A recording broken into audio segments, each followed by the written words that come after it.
5, 4, Here we 3, are. 2. We are Go on. live. We are live. Mr. Hanks, how are you? I'm in an amazing space, my friend. After such a story over the last week of getting my books, from Melbourne through the COVID checkpoints. My books finally arrived at 11 o'clock this morning in Helensvale, which is like half an hour's drive for me. So I'm actually holding for the first time my published 2084 novel. So I'm now officially a novelist.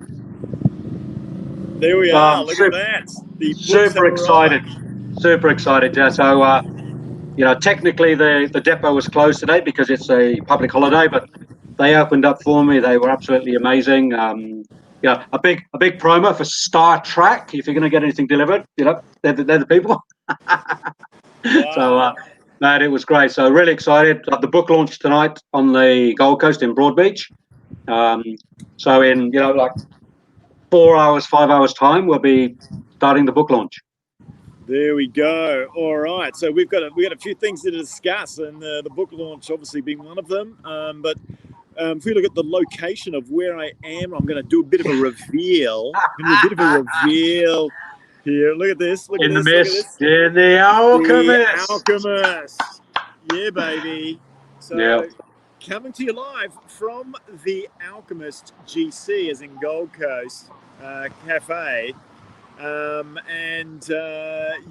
were both supposed to be here today, but because Adrian's been rushing around getting his book launch organised, it was almost going to be postponed until it's funny, you sort of ring one person, they say, oh no, you can't come in because the stock the books won't be available for you, and you went down there and you checked it out. It's kind of similar to the fact that you thought the Alchemist was going to be closed at 1 o'clock, and it's going to be closed at actually 2, and so I came down. Yeah, I was there 2 hours ago having breakfast, brunch, and said, let's get here. And I was told 1 o'clock, and then you were told 2. So this could be a good thread for us, Tommy, but in terms of the head talking to the tail. Right. Or conscious communication, because at some point somebody's getting misinformation and sharing that, and then it puts the domino effect happens, doesn't it? So this is, I think, we can use this metaphor for the opening of this show.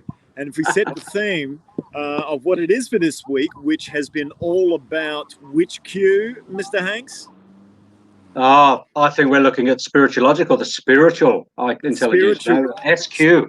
Spiritual Quotient, and this is on the spiritualogical part of the week, which is the one that you take the lead in. And so we're gonna have a spiritual times 2 or squared. It's like spiritualogical, spiritual quotient. I mean, as you always sent me the challenge on Mondays, which tends to be a bit harder because I've got to go from the low level physical knuckle dragging subjects up to here you are on spiritual squared. And you'd say to me, how am I going to pull it together? Well, how are you going to pull this one together? Because they're kind of the same. I'm going to do like you did on Monday. I'm going to invoke the Archangel Michael, because for those that listened in on Monday, you probably saw Archangel Michael arriving. The Archangel Alchemist. Right. He arrived there, behind us live. right. Which was incredible. Yeah. So, and that's what I'm in that space of, spiritual trust. Communicating. I spoke to the publisher yesterday in Melbourne, and I could have gone into blame. I could have gone into justification. I could have gone into projection, reaction, fear, doubt, and I just held the vision. My books will be here. I'm holding that space, and we had a conversation yesterday. Let's invoke the highest good. If they don't arrive, it's because there's something bigger than unfolding. And if they do arrive, so I stayed present, didn't go into panic, put out some appropriate messages, letting people know that maybe he wouldn't keep going, but I didn't say it wasn't. I held the space. Right. And lo and behold, literally on the 11th hour at 11 a.m., I had them on the trolley coming out of the depot. So literally on the 11th hour. 11. Oh my God, that number's coming up a lot at the moment. I mean, it's another special day for you too. Rumor has it, our researchers for this interview, jumped onto Google to find out when it was that you, in fact, got married a number of years ago. And so could you tell us another story on what's happening today, which could connect into the subject? And what a day to have a wedding anniversary with my my beloved Eileen. So it was 15 years ago. Yesterday and today we got married. I'll explain. We had a 2-day wedding. We actually got married twice in 2 days. So on the 13th, the divorce would be expensive. Yeah, we nearly got there too. Twice. You have to do it twice. A couple of times. We've been through that almost separation. Well, we big story. I've sort of done the mini separations and time out on a time, and but now we're deeply in love and on the journey. But on the 13th of August, 15 years ago, we had our spiritual wedding on a spiritual site in South Africa, near Cape Town, with a shaman, didgeridoos, drums, with about 70 people around these sacred rocks. Very profound. Wow. Was that the second day? Wow. Oh, second day. No, sorry. The 13th was in a church in Cape Town, in Hope Street, and we had a beautiful wedding in the Uniting Church, because we had to do a legal wedding in a building. So we had a small congregation of people at that wedding, just to witness it, and we had didgeridoos in the church, etc. It was beautiful. But then on the Sunday, on the following day, on the 14th, we had the spiritual wedding on that sacred site with a shaman, drumming, DJing, and it was incredible experience. So 2-day celebration, and quite often, Tommy, what happens is around this time, every couple of years, I'm actually in Africa running my 21-day Spirit of Africa journeys, which is a spiritual journey. I take 8 people on this 21-day spiritual journey through Southern Africa. And oftentimes, because of the timing, I'm away at that time and try to be at that site on my wedding anniversary to celebrate it, even though my beloved's not with me. But this time, I am at home with her, and I gave her a book as a wedding anniversary gift today. Perfect timing. Book as in one of your books? Yeah, she got book number 2. She said, "No, you keep number 1." Right. And I was going to give her number 1. She said, "No, you keep that, because really it's your book." But I gave her book number 2. So. Oh, very cool. Very cool. Did you write a note inside as well? I did, mate. I write, love and blessings and all the smoochy stuff. Yeah, the smoochy stuff. Okay. Well, it's a very big day for you today, no doubt. And I mean, your book's kind of about alchemy, is it not? It is, Tommy. It's in essence is just to tell a bit of a background story. Is in 1984. I was living in West Berlin, and I read the book 1984, George Orwell. You might have heard of people out there, Big Brother, 1984, Orwellian. Yeah. Pretty relevant right now. Yeah, the Orwellian paradigm that we're currently sort of living in. And I read that and just fell in love with Orwell, and I've read pretty much most of his works. I've read his essays and journals, and I've read his life story. And then about 6 years ago, I reread the book. And a little passage in the book jumped out on me. And it's almost, for me, from that spiritualogical perspective, it's like Eric Blair, or George Orwell, as he's known as his pen name, spoke to me and said, right beyond 1984. So I wrote the book 2084. It's been a 4-year journey. And it's the alchemy of the old paradigm of, if you like, that Orwellian Big Brother society, when we're being controlled, watched, fascism, communism, whatever one wants to call it, to a utopian future set in 2084, where everybody's living in peace and harmony. We don't have Big Brother anymore. Everybody's eating well, sleeping well, drinking well. A new economic system. So real that utopian new space in 2084. So yeah, very much about alchemizing from old paradigm to new paradigm. All right, so it has a good ending by the sounds. It certainly does. Yeah. Very a very hopeful and inspirational ending. Because I believe as a humanity we can get there. Right, and look, so do I. But it's interesting. Perhaps your book will move from being fiction to being fact. Wouldn't that be beautiful? That would be alchemy. That would be alchemy, for sure. Yeah. So, all right. So, Spiritual Quotient. And I'm looking forward to coming to the book launch tonight. Don't know if you want to let anybody know here, in case there are any other people wanted to rock up. But, absolutely. Look, at 6 p.m. tonight until 8:30, the Savannah Hotel and Resort in Broadbeach. There are spaces if people want to come along. Just send a message to me, PM me, get onto Facebook, get on my website, adrianhanks.com, and just send me a message or PM me, send me a message, and just book in and come along, and you get a signed copy of the limited edition book, and you get a bit of a feed. There's a fee for that to come along to get the book.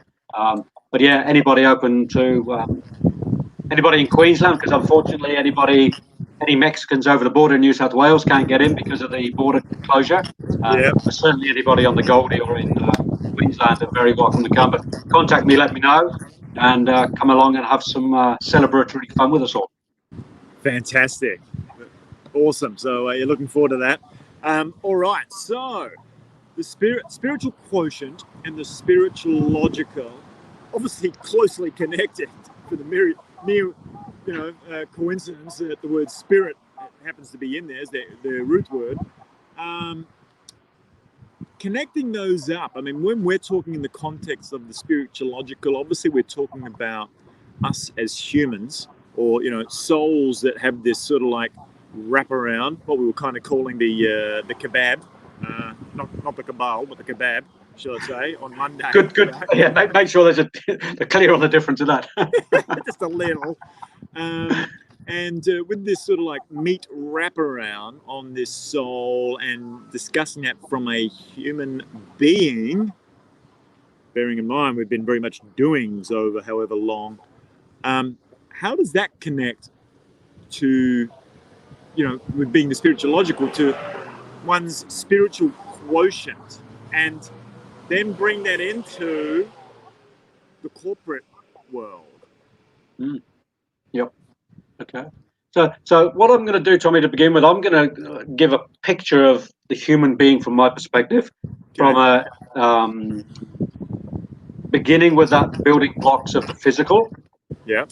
And one could liken that, if you like, to that hard form of the crystal. It's it's carbon. It's all measurable with carbons and atoms, and building up from that space. With the calcium and selenium, and all those things that make up the physical side of the body. And then the next layer beyond that is what I would call the etheric body, or the life energy, or the chi energy body. Right. It is oftentimes people see that sort of around the body, the energy flow. Sort of like an aura. Yeah, the aura. And that's the energy we have that's created. And if we go from, say, the mineral realm, which is pretty inert and it's very physical, and we go to the plant realm, the plants have that life form around them. Like measurable, you can see the energy flow, and it's actually alive in the sense that it's a living being. Yeah, it takes in sunlight, takes in water, and it grows. Yeah, right. And we're connected, if you like, into that plant realm energetically, just to give a bit of a view of that. And then we go into the next realm. So we go from the physical, and then the etheric, and then we have what we call in esoteric realms the astral realm. So people might have heard of like astral traveling and being in the astral. And for me, the astral realm is another word for the soul realm. It's where the emotions sit. It's where our reactions and projections and judgments sit. It's where addictions take place. It's where habits get formed. So that's the astral realm that we all, we get stuck in sometimes, and we have to fight our way through the emotions of the astral world. It can be a little place in there, and I do a lot of my psychotherapy in and out of that space with people to get clear, to clean up the astral mess. And then finally, we have, if you like, that spirit aspect of our being as human beings, which is beyond the 3D, beyond all the corporeal 3D connected, and we escape from ourselves, if you like, physically. And the closest we can get to that in ordinary day consciousness is our dream realm. So we leave the body, in essence, during the night, and we separate from the body. We separate from the astral world a little bit. It does get caught up in dreams, but then we start to connect to the higher realm of the spiritual world unconsciously in our sleep realm. And that's why sometimes we come back with different spiritual messages or visions in that space. But we can do that consciously, Tommy, through a meditative process of connecting spiritually when we clear our mind and let go of thoughts, let go of reactions, projections, judgments, and all those things in the astral soul realm. And we can break through into the spiritual, and in that connective space of me being the conduit to connect up, I can then start to interpret and find spiritual communication, spiritual intelligence. There's a few different names for it. Some people may have heard of the Akasha record or Akashic record or Akashic library, where all knowledge, spiritual knowledge, is stored. And in the olden days, way back, and still in some traditions, that is accessible by becoming a student of learning to connect into the spiritual world. So people download unconsciously, people get ideas and thoughts, even for me, writing, that's come from a spiritual perspective. But we can do it quite consciously with practice, with some teaching, with some learning from a spiritual teacher. So that spiritual intelligence is accessible when we choose to access it consciously. Right. Yeah. And so I would say then, when you've got people, let's say in the corporate world, and they are thinking, okay, I'm going to reconnect myself, get rid of this mental noise so I can tune into my spiritual connection. How are they going to do that? Okay. And what could they benefit from in doing so? Yeah. So there's one way that I'll have to work it. I work with it myself, and there's a great book out there called Think and Grow Rich by Napoleon Hill, written in 1938. It's a magic book. A lot of the movie The Secret and the book The Secret was pretty big, around in the 80s and 90s. A lot of that stemmed from his work, and he talks about lots of things in the book, but one thing he talks about is a mastermind process or a mastermind group. And what happens in that space is people come together, let go of the rational mind, if you like, as much as possible, sit in a creative space together, and allow that spiritual creative flow to flow through the group to come up with new ideas, new ways of thinking, new paradigms, with ideas, thoughts, challenges, creations. And that's a great way to begin a process of letting go and trusting, if you might, that more creative, right brain, spiritual connection. So I've been with a mastermind partner now for over 10 years. We meet pretty much every single week on a Monday, and we do that process. We tune in, we open ourselves up to creativity. And my books come from that space to some degree, being creative and open to spiritual messages, direct from Eric Blair, George Orwell, if you like. But it's about trusting that. So the biggest key, Tommy, for me that I would go in and share with anybody working in that corporate space, business space, would be, let's get into a place of surrender and trust of something beyond the 3D. And a great way to do that is to start engaging in things like artwork, connecting with nature, moving out of that 3D space and opening up a little bit. Learning to meditate would be the absolute number one gift. I've been teaching meditation now myself for many years. I've been meditating 20 years. I've had some great meditation teachers myself. One, Dr. Ian Gawler down there in Victoria. I learned a lot from Ian about meditative space. And when we drop into the meditation, for me, that's the gateway to spirit. So number one for all anybody who wants to work in a spiritual space, it's learn to meditate. So anybody in that corporate business space, the first port of call will be find a meditative process and practice for yourself, and start to meditate so you can let go of being physical and contracted into being more expanded into the spiritual. It doesn't mean to say you have to go off and float on clouds. It's about just learning to let go of being connected and solid on the planet in that 3D corporal materialistic space. Right. And meditation can do that for us. Okay. So then, and look, and I know that meditation is not foreign to the working world, and especially the corporate world, because a lot of the consultants like McKinsey's and so on talk about how they have those practices, and they work with a lot of corporates, and how a certain number of corporates are. So using meditation obviously gets you reconnected with yourself, so you're going away from the mental noise. But what is our corporate execs and leaders that are under a lot of stress today? I mean, what are they going to gain by doing this? Peace, probably lack of anxiety. Going to lose some aspect of anxiety because they're learning to come into peace. The example of that for me over the last 2 days is tracking my books from Melbourne to Sydney to Newcastle up through the border. I had a choice, and I spoke to the publisher this morning. I had a choice of blaming him, blaming the tracking company, blame, getting in, hiding underneath my journal with my bottle of scotch, and or tuning in, trusting, and staying in a place of peace. And I've been meditating like regularly for the last 2 days. I'm telling you, like absolutely, like breathe, stay calm. Right. What's going to be the highest outcome for this journey, if the books arrive or not, like it's for the highest good.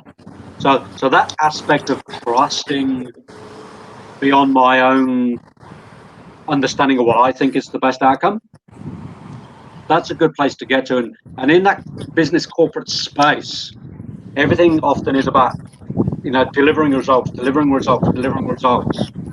push, and get to the end of the week, and let's get the KPIs, and learning to meditate and letting go of that. Firstly, the stress will come out of the body, and going back to your speciality, the physiological, it will hopefully prevent the body going into contraction, because we know what happens. We've spoken about this for weeks and months now, Tommy, that once you start contracting, that issue will go into a tissue and it will plant itself in the body somewhere, and the big C word, the cancers and the cysts and the whatever else is going in the body often is from stress. Right. From the F word. Feel. Fear? Yeah, the fear. Yeah, absolutely. Fear word. And right now on the planet, Tommy, I mean, we can get into as much conspiracy and whatever you like, but right now on the planet, if you like, from an auric perspective around the planet, if you could see the energy of the planet right now that's emanating from human beings, right, I'd say fear would be one of the big emitting energy factors coming off the human being at the moment, collectively around the planet. Yeah, totally. Because of COVID. Yeah. So changing that fear in the business corporate space to letting go and trusting, and not getting, and the way to get rid of fear, from my understanding, is to take courage. The only way to deal with fear is to take action and bring in the courage. Right. So you've got to take some proactive measures. Right, which could be like what, for example? Well, so right now, COVID is having a huge, big effect on many businesses, small, medium, and large. And the first thing I'd be doing right now, and which I've done in my own business, is reevaluating where I'm at in my business. Yeah. And sitting with a bunch of, experts or mastermind partners in a space, quiet space, in meditation, going, okay, this is my given situation. Where can we go from here? Where can we take this to a whole new level? There we go. Yeah. Where can we, because the choice is going down that space like many others and losing their business and getting caught up in the fear and the anxiety and, and getting sick and going to the doctor and getting medicated, which is a choice. Or the big sign behind you, becoming a corporate alchemist, and start to alchemize the situation into something new. And that's a choice as well.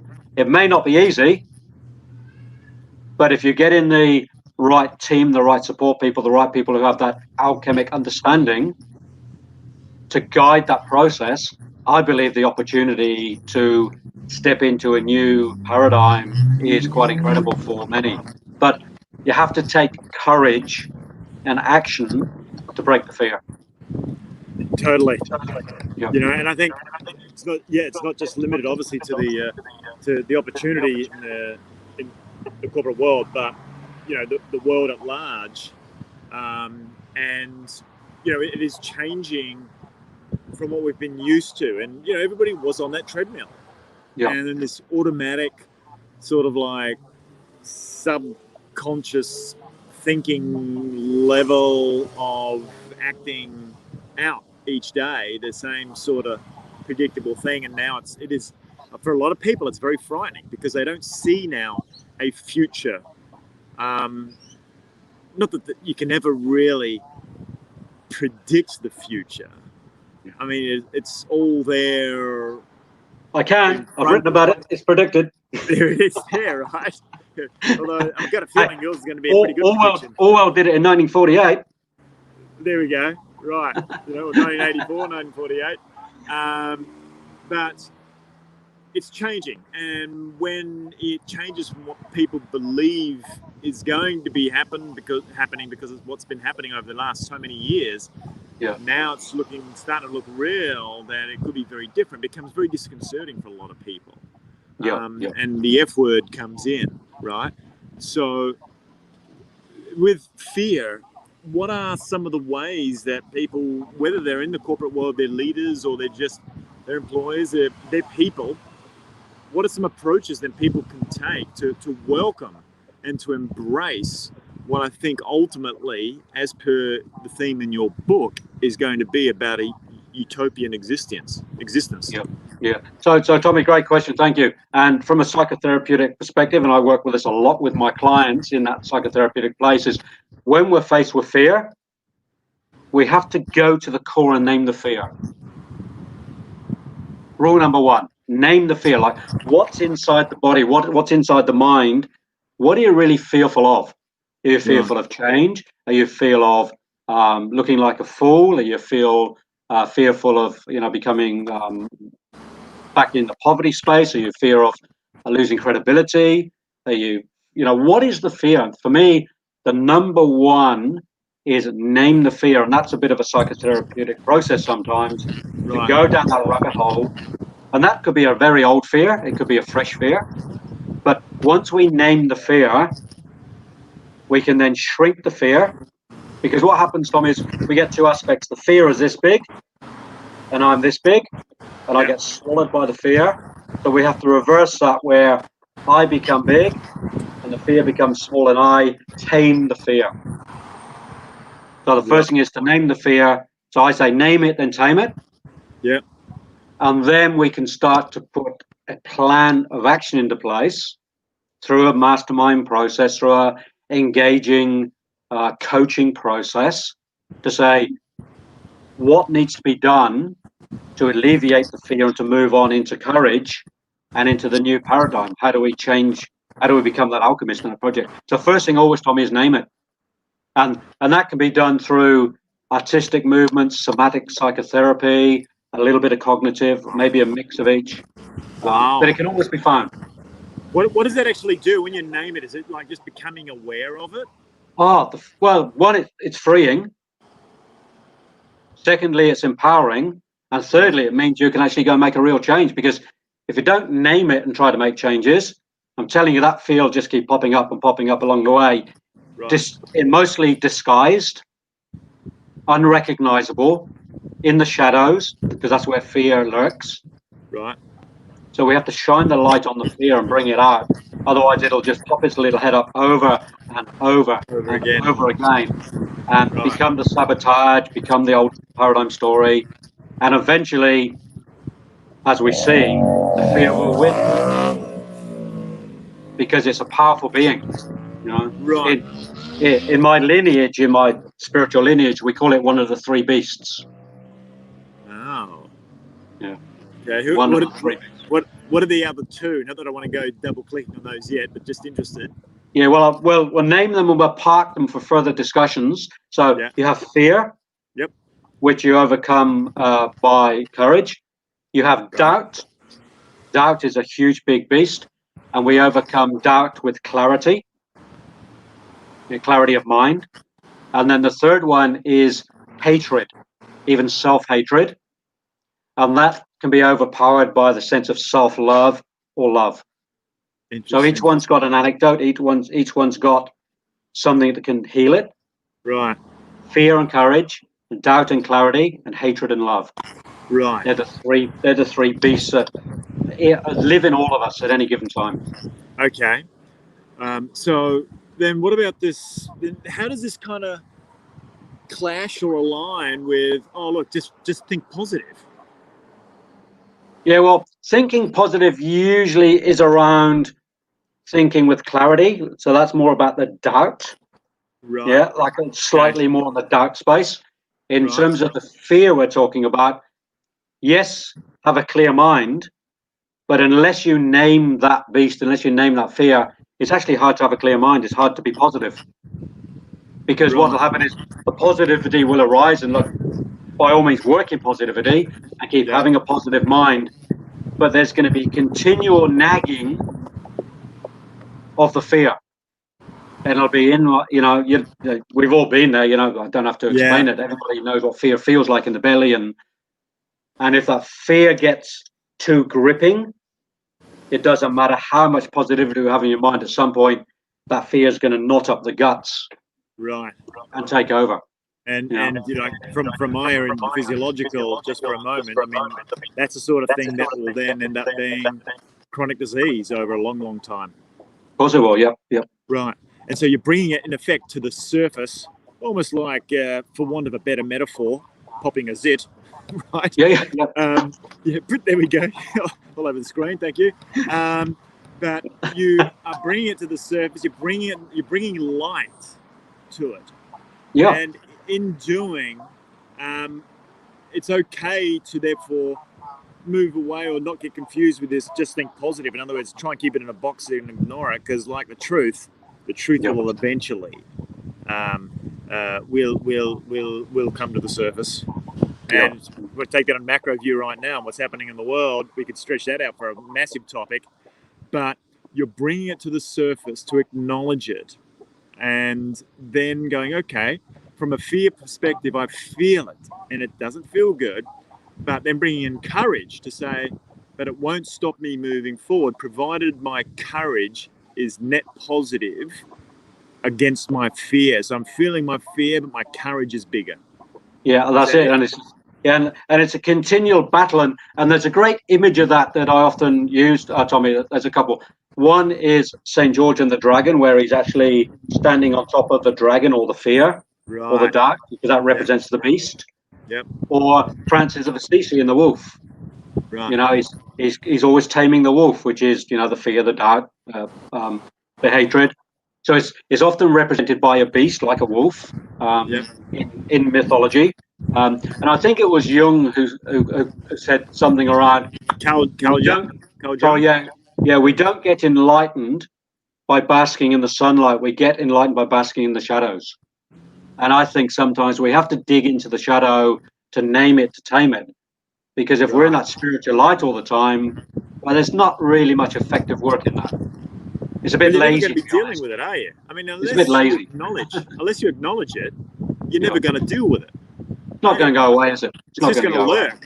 It's just going to hang and keep you anxious, keep you scared until you face the dragon, so to speak. Yeah, and unfortunately, what happens in a lot of let's go back to the business context, Tommy. If the fear starts small in a business around, say, what's going on right now with COVID-19, and we don't take action, if we don't take courage, and that fear starts to build, eventually it gets to the point where it's probably too big to handle. It's like gone past the tipping point. So for me, anybody right now, like, this is quite a serious moment, I suggest, for anybody listening in who's got a business, whether it's small, medium, or large, is just take a moment and make a decision to discuss it, to shine a light on the shadow, to shine a light on the fear, on the doubt, on the hatred, if there's any there, and take some courage to go and deal with it. Like, have a conversation with Adrian and Tommy, like, bring us in and sit us around the table and let's, like, get the spotlights on it and name it, so that it doesn't get too big where it becomes so overwhelming that you end up, not just losing your business, but maybe losing some of your mind as well. Well, and not only that, I mean, and if you're in the, let's say, a corporate environment, then you're going to have a ripple effect as well on the people. Yeah. That you are responsible for leading. Yeah. So unless you deal with it, it's then just going to ripple effect through everyone else. Then not only as a corporate executive in your life, your circle, those close to you, and it's going to have a negative effect as well. So why proliferate it when it's not just about you, but it's about everybody that is connected to you? Because of course, I've been listening, Mr. Hanks. Everything is connected. Everybody is connected, and it is all energy. And so why retain and keep that energy? Acknowledge it, let it pass. But at this stage, it actually hasn't. I mean, if I think about it physiologically and the kebab wrapped around the soul, right? That it hasn't actually affected you yet. It's in your head. It's in your consciousness. But if you don't deal with it, it will slowly grind you down. Yep. And we're not just talking about one of them. There could be an army of them that you're dealing with. And unless you face these imaginary, because they're still imaginary, you're imagining them, beasts, right? Yep. And as I said, name it to tame it, then it will bring you down eventually. Totally will. And what happens in that space, Tommy, because we are made up, like I explained before, the fourfold human being, the spiritual, the astral, the etherical, the chi energy, and then the physical, it will come down. So the spirituality, that's usually the first one that people lose. They lose sight of their meditation, the spiritual path, and their belief. That usually disappears first. And then we get into the soul and we get into all the emotions around it. And then, of course, it goes into the energy body. And then people start to feel worn out. They feel tired. They get lethargic. They start to have a breakdown energetically. Yeah. And then that can be named medically as well. And then, of course, once the energy is gone and we don't have that immunity, that immune system energetically, it'll go into the body. So it will eventually come down, spiritual, astral, etheric, into the physical. And once it's in the physical, that's the resting place. It doesn't go anywhere else. So for me, let's stop it way back at the spiritual where it starts. Right. Let's do the preventative work in the spiritual realm, so it doesn't go into the emotional realm, into the blame and reactions and judgments, and into the soul. Right. And it doesn't go into the energy body, so people then don't lose their energy. And it doesn't go into the physicality. So start way up. That's my take, and learn to engage in that space with people who work in, if you like, spiritual coaching. So a preemptive strike on fear. Yeah. So I don't know where we do that. I don't know. We take that back to the Top Gun story. I'm sure there's one in there somewhere. That was my George Bush Jr. quote. Yeah. Preemptive strike. Seemed to be his. Although he was doing a preemptive strike on potentially human beings based on fear. Well, it's supposed to be based on fact, but there were a lot of bloody question marks that came out after that. Anyway. Oh, yeah. I think there should be some human courts set up for some of those actions that were taken in the 80s and 90s and 2000. Yep, absolutely. So go on. No, go. And as you say, it was all to do with the F word. It was the fear. Yeah. The fear of losing the wealth, the fear of losing land, the fear of losing power. Yeah. All fear-based. War is fear-based. Full stop. Yeah, oh, it is. Totally. I mean, what do you need power and money for? Yeah. Because you're scared of something that's going to happen. Yeah. The bully in the schoolyard, it's usually based on fear. Yeah. Yeah. Right. And that's what, and it's funny, when we look across the whole planet right now, that this is the big question. There's been a lot of fear raised by whatever forces, but it's us that chooses individually whether we have that get us stopped in the tracks of our mind, or like you said, courage, right? The C word. You love your C words and your F words, Matt, don't you? Yeah. The C word tends to be a bit more powerful, I reckon, than the F word. But anyway, God, here we go. And hopefully it is. Hopefully courage is stronger than fear. There you go. Yeah, that was the C word I was thinking of. Yeah, of course it was. So, yeah. Cracking myself up. All right. So, look, you mentioned the soul before. And just so people can understand, right, how this whole layering sort of model works, and we talk about the etheric and you talk about, the energy layer and so on. So we can bring it to the average lay spiritually oriented or not so person. Spirit and soul, what's kind of the difference? Where does the soul live? Where does the spirit live? Yeah. Okay, so for me, in terms of the soul, depending on which spiritual pathway one has, or which spiritual education one has, there's a few different descriptions or pathways into the soul.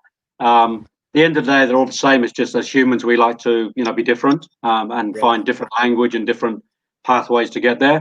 5 major religions in the world, they all lead to the center. They've got different messages, but they all lead to the center. Right, all different ways to the same sort of thing, or at least that was the original intent. Yeah, I'd say so. Despite the convenient interpretations thereafter. So in terms of my description of my study of the soul, it's the place where the emotions and the feelings sit. And what happens is, and we've talked about this before, we feel an emotion. Right, you feel an emotion. Okay. Yeah, and then what happens is, then we react or respond from that feeling in fight, flight, or freeze in some way. So I feel sad, and I get into the emotion of crying. Which is an energy in motion. Or I start to cry and I feel sad, and the two, and then what happens is, while I'm in that space of, let's call it grief, if I'm crying through grief, I will respond to my situation, my environment, or the people around me, depending on that mood or that emotion I'm in. And that's a soul emotion. That's so you not can intellectual. You can always see emotions or not? No, absolutely not. Right. No. We feel emotion, right. But oftentimes what happens is we feel the emotion, but we're not aware of the behavior attached to the emotion. So I could be feeling really frustrated. Yep. And from that frustration, which is often the cause, I will either do things, I'll go inwardly frustrated, or I'll come outwardly frustrated. That usually comes out in anger. Right. It's quite common. So most anger management, anger is a secondary emotion for me. Yeah. So quite personally, I think people who just go and do anger management, a lot of it's a waste of time, because they only stay dealing with the anger. They don't go underneath the surface to what's causing the anger, which is resentment, frustration, or some other emotion. Right. So once again, we have to go in deep, to feel it, to go into the soul.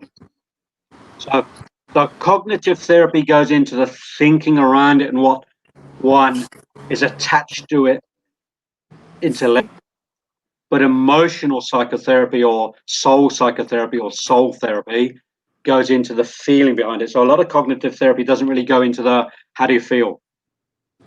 It goes into, what's rational about it. So there's a little bit of a difference in terms of going into the soul. And when we go into the soul, we're going into emotions, we're going into feelings. Then we go into the reaction or the judgment, around that emotion. So that's, for me, that's soul work. That's where the soul sits. Right. And the soul is what connects us as human beings. I feel you, Tommy. I feel my love for you, or I feel my hatred for you. Right. Whereas the spirit, to define spirit, that's the core energy of who I am, without my reactions, without my projections, without my judgments, without my fears, without my doubts, without my hatreds. And that's the purity of who I am. And if you like, one would say that, if you believe in reincarnation, it's the sort of one that keeps going through life. It's a core aspect of who I am that's, if you like, the untainted one, or the one that doesn't carry that. And that's the one that we can take into the meditative spiritual realm, because to get into that spiritual realm, you can't take your emotions with me. The spiritual realm is void of emotion. It's void of judgment. It's void of reactions, projections, and judgments and reactions. So is it almost like a subset of the soul? It's like the pure part of the soul, or another inner, like the bullseye inside, because you got soul, and then inside that you have the spirit. Yeah, well, the soul, in essence, feeds the spirit, and when we learn to master the soul and break away and do all that, quagmire human soul stuff. For me, once we've transformed that, then we go into that next level. We go into that nirvana state. We go into that samadhi state. We go into whatever one wants to call it, which is that spiritual presence or spiritual peace, into the stillness, into the vortex space where I'm just am. You might have heard, people might have heard that expression. I just am. Right. And for me, that's when we connect to the deep and our spirit. I am, and that's it. I am. It's not I am Adrian. I am sad. I am happy. It's just I am. I am. So often people call that I space. The I presence or the I am space, and that's devoid of any emotions, fears, doubts. And for me, that's the work. If I can get moments of that in my life, if I can get moments of touching into that spirit, that's a beautiful space to be in. I love being in that still space where I know I'm not in anger, fear, doubt, reaction, projection, judgment, and all those astral soul identities. So in essence, probably, Tommy, a good way to describe it, when I'm in my I am space, I'm devoid of an identity. I'm not carrying an identity. I'm not carrying a mask. Right. Not carrying a mask, and you're not identifying to any emotion. No. I just am. I just am. Right. That's probably a layman's terms of what I've just explained, so people can get an understanding. Yeah. Okay. So I am, in a way, nothing. I am a nothing, yet I'm everything. I'm the omnipresent. There it is. And hence, we are therefore all connected to the same thing. If my analytical mind starts to kind of connect this up, there it is. Yeah, the biggest number that we can actually speak, number one, because one or oneness means everything is connected. There's nothing bigger than everything that's connected. Right, and so if I bring that relevant to today, and look at where we will find the solution going forward, this separatism, protectionism, any ism tends to break things away, but it's all going to be about unification and actually realizing that we are all one and coming together. Yeah, and the key to that work, Tommy, for me, in the 30 years I've been in this space myself, in the spiritual space, and particularly as a teacher for 20 years, it's working on the fear, working on the doubt, and working on any aspect of hatred, particularly self-hatred. Not feeling good enough, not feeling good about oneself. Because the opposite to that is, the opposite of feeling good about oneself is feeling hate towards oneself or dislike towards oneself. And that's deliberating, and that goes into the body, of course. Right. So it's about learning to love myself, learning to be clear in my thinking so I'm not in doubt, and learning to take action and be encouraged rather than be living in fear. Right. So for me, that's the key personally, in relationship, in business, whatever I'm in. Those three key personal spiritual development processes are essential. Look at the fear, look at the doubt, and look at the hatred. I'd say that's the message from the Spiritualogical. Right. So accepting oneself, forgiving oneself, being compassionate to oneself, in essence, loving oneself, not from a vain sort of shallow point of view. We're talking about acceptance and surrender that it's okay and that you're okay. Yeah. And if it's not, do some work. If you're not feeling okay, name it. Name it. Become name aware it. of it. Name it. Just for a bit of vulnerability, Tommy, for the last 5 months, I've been working with some shame. Yeah. Right. And having to transform shame into pride. Right. And not ego pride, but just, sense of pride in myself or sense of pride in my situation. Right. So doing artwork and, I do this process where you draw the shame tree and name the shame. Right. Every aspect of it, and bring it out of the shadows and step into it and feel it and cry about it and go into the emotion behind it, and then transform that and go, actually, I want to get into a place of feeling great about myself. So I'm going to deal with my shame in whatever form that means. And it's usually just an old story that needs transforming. Right. And the transformation of that means I'm closer to my spirit, the essence of who I truly am. Because in essence, I'm not a shameful person. I'm a person of pride. Right. And this is where true power lives. Yeah. If you want power, that's power. Do the work. Right. And you got to do the work, which means you've got to be vulnerable. You've got to name it to tame it. You got to, if you're in a situation where you feel comfortable revealing it, that is powerful, because that will connect you into everything. Yeah. And when I'm thinking about leaders today, are so stereotypically in that ego defense mode and in their heads, feeling they need to protect, and therefore that's where money and the artificial forms of power starts to come into play to control, versus all you need to do is give it all up. And whoop, I'm losing my table here at the Alchemist. There we go. You're being thrown out, mate, are you? Yeah, I'm being thrown out. I'm being evicted. 2 o'clock. It's 2 o'clock. Yeah. On the knocker. Yeah. God. And so, getting back, we'll keep the Alchemist in the background there. Yeah. bit of forgiveness and love. Yeah. No reaction, no projection, and no anger. Right. Yeah. I was going to use the F word just then, but anyway. Fear. Yeah. Find the C word, mate. Courage. Find courage. That's right. Yeah, not the C word. So, if we have our leaders today, those that are influential, that have the attention currently of their people, that the only way forward to the new world, and there is this new world order thing. It's currently called new because it's new until it becomes, I think you were saying yesterday, just world order. That to lead into that path means it's setting the example of being vulnerable, becoming aware of your own fears, naming it and taming it within your own, persona, and then showing extra courage to work past it and maybe even be vulnerable enough to reveal it to other people. That's where power is. Yeah, and not easy work. Not easy work. Yeah, only because that ego, not for the faint-hearted. Yeah, because when we step out of that safe place, and sometimes hiding one's shadow or hiding one's vulnerability or hiding one's shame. Yep. It's actually hiding it is actually protecting oneself. It's staying safe. Right. So we have to find an environment, and we find the people around us where we have a safe connection.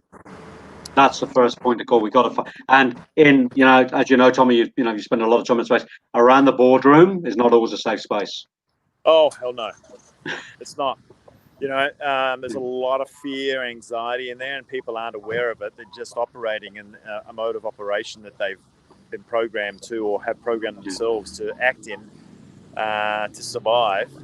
And strings are being pulled above from what control and fear those that they feel are in control have imposed on them. And so courage means being the maverick, bucking the trend, and doing what you know at the end of the day, because the mind thinks, the heart knows. People know. I'm not giving anybody a get out of free jail card on this one. People know, right? The mind thinks. Get out of your, F-word mind, and look into your heart, and then you know what the right thing is to do, and have the courage to be able to do that. Yeah, and then, Tommy, what happens is we end up with effective conscious leaders. There we do. Yeah, ones that can lead into the new world. And don't we need that right now on the planet? Effective, exactly right, conscious leaders. And if you're listening in here right now, and in your soul, in your heart, in your mind, you get a sense you're an effective, conscious brackets potential leader, then take this moment, embrace the moment, and do something with it. Find that courage. Find that courage to make the call to Tommy and myself, make the call to go and get a coach, make the courage to go and see a psychotherapist, go and make a call to go and do some art therapy, whatever it takes. Whatever it takes, find the vulnerability, find the courage, so that you can step into that role of being an effective conscious leader. I try to put myself in that bracket, without jumping on the pedestal. I've done this work for, over 20 years of going deep into quagmire. Still got work to do. First to put my hand up. First to put, the punk. Still working on him, but he's pretty tame these days. Yeah. He's pretty tame. Yeah. He nearly came out last night in Broadbeach, but that's another story. Some young punks were throwing it on with me, and I just smiled at him. I said, "Mate, just don't go there," was basically what I said. It'll get ugly for both of us. Because I want to hold that conscious leadership in me, because I know if I wait for others, I'm not taking responsibility. Because I know in my soul that I have been blessed on this planet to have some leadership qualities, and I'm owning that. And if I don't act on that out of fear, well, one, I'm going to get sick.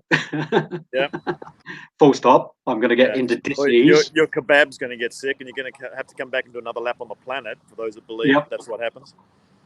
Or I get into disease. I get sick, physically, emotionally, mentally, spiritually, and that's not good for me. But it's not good for people around me either. So the more I'm on purpose, the more I'm on track, the more I'm in peak state as a leader. Peak state leadership. The better it is for me and those around us. Better it is for the Corporate Alchemist Project. Better it is for you. Better it is for people listening in. So my responsibility to myself first is to try and be in peak performance, physically, emotionally, mentally, spiritually. That's my number one responsibility. Be the change, and then just by natural course, there's a ripple effect that happens beyond that. Be the change I want to be. It's inside out. It's not outside in. Absolutely, mate. And that's so for me, locking back into that, spiritual intelligence, the SQ, and spiritualogical. It's about coming back to self first every time. Right. My own sense of who I am as a spiritual being. And that locks back into purpose, service, duty, karma, whatever one wants to call it. Right. That's the highest calling, I think, on the planet, is to find one's purpose. That's spiritual work. That's it. So I think we've come to the top of the hour there, Mr. Hanks.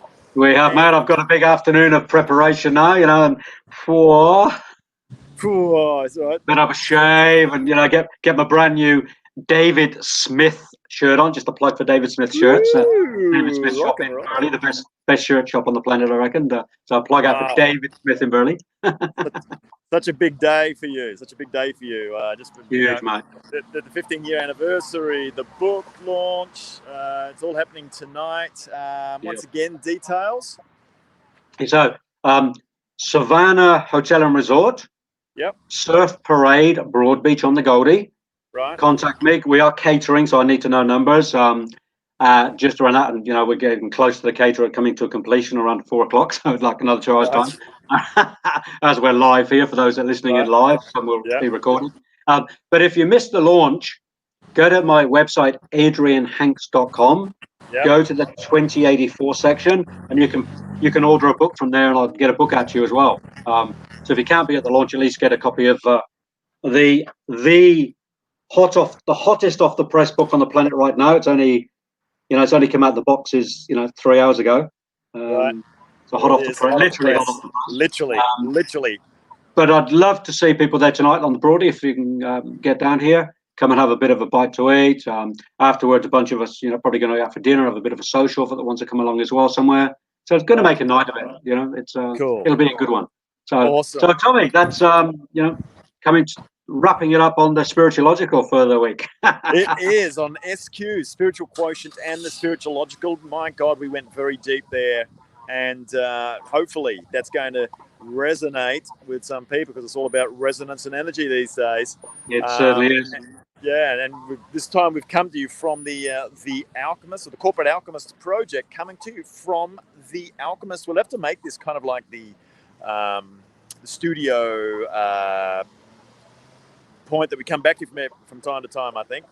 Tommy, I think it's a good plug for us, to get our logo happening, mate. You and I, we need some time to get our logo now. We do. We need to get the Alchemist logo happening, the Corporate Alchemist Project.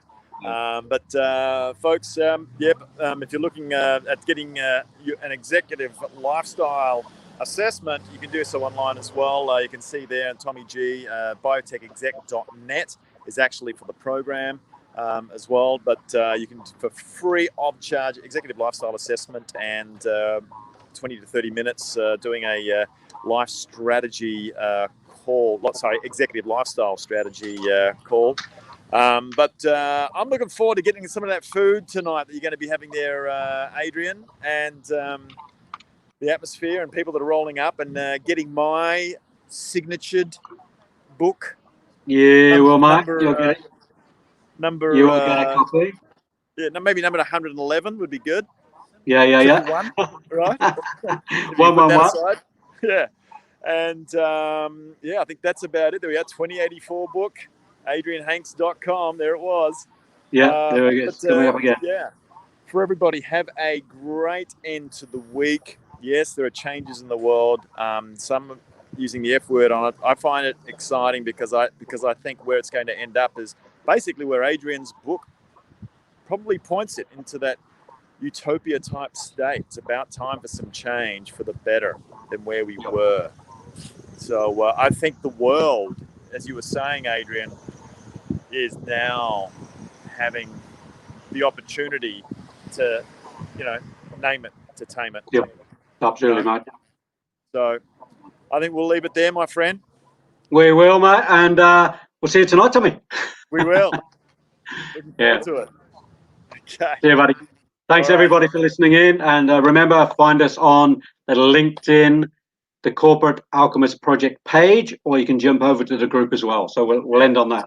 And anybody who can benefit from this that hasn't been able to watch it, please feel free to share as well. Yeah, mate. Okay, mate.